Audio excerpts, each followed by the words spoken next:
Hello, friends and neighbors, and thank you for joining me today for the first time, or welcome back for the poem of the day. Today, Thursday, October the 9th, 2025.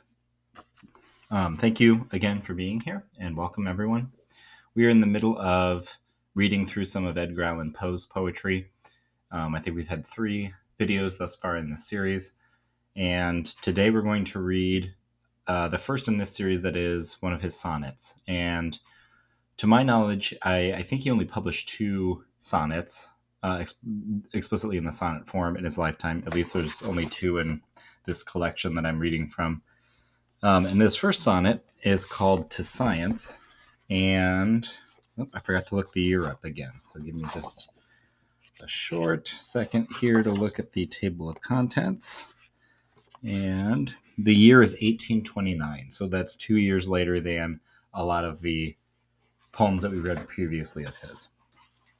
So this is called Sonnet to Science, 1829, by Edgar Allan Poe. Science, true daughter of old time thou art, who alterest all things with thy peering eyes.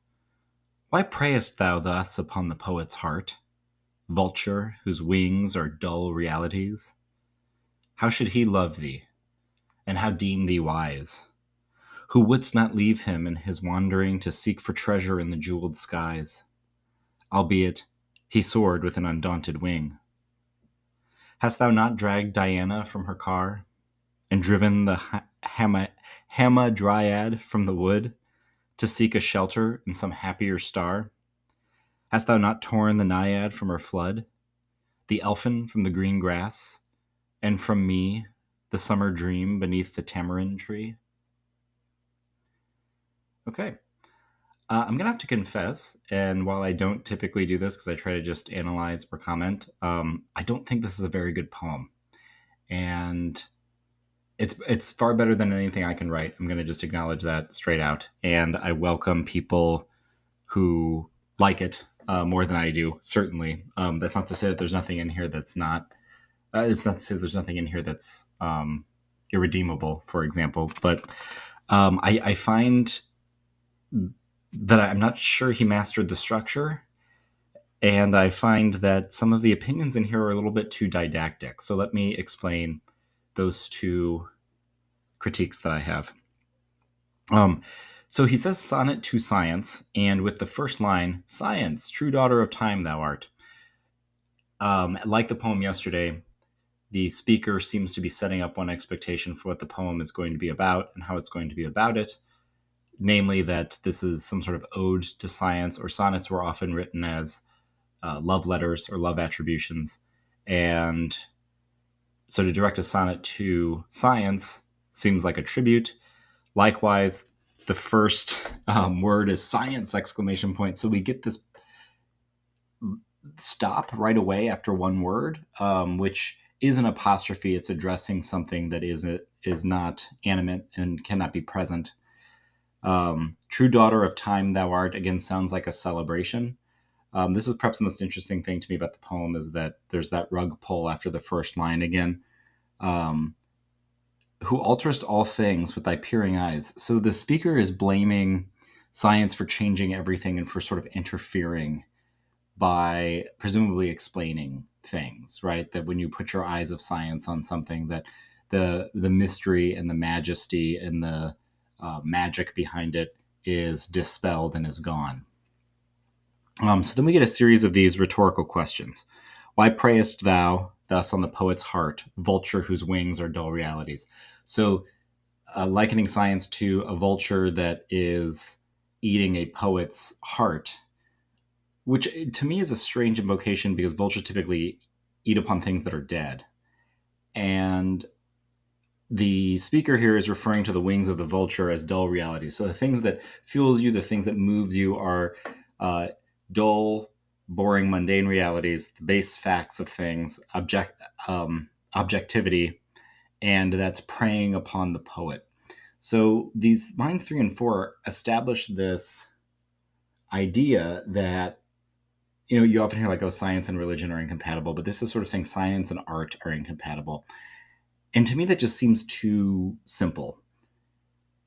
I certainly understand this idea that when some things are reduced to just the empirical and just the material, that one can overlook a certain enchantment that happens within the imagination. But I don't think it ruins it by explaining it. I think the explanation in those cases falls short of the reality. So, for example, to explain how a poem works, I don't think is something that can be done scientifically. I don't think that people who respond in a way to art, if it's music, if it's a painting, a film, whatever it is, a piece of literature that reaches out and touches your soul.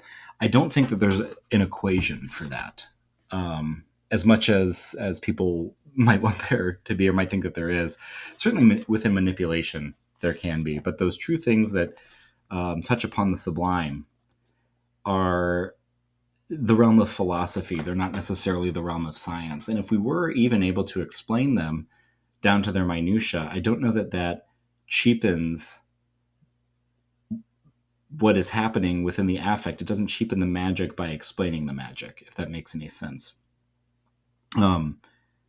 This made me think of, I just found out that most major studios in Hollywood are using this thing called sentiment analysis, where they're looking at films and they're looking at scripts and they're determining which ones are going to get made and which ones are going to get advertised a certain way based on how AI algorithms are understanding how they're going to appeal to certain audiences.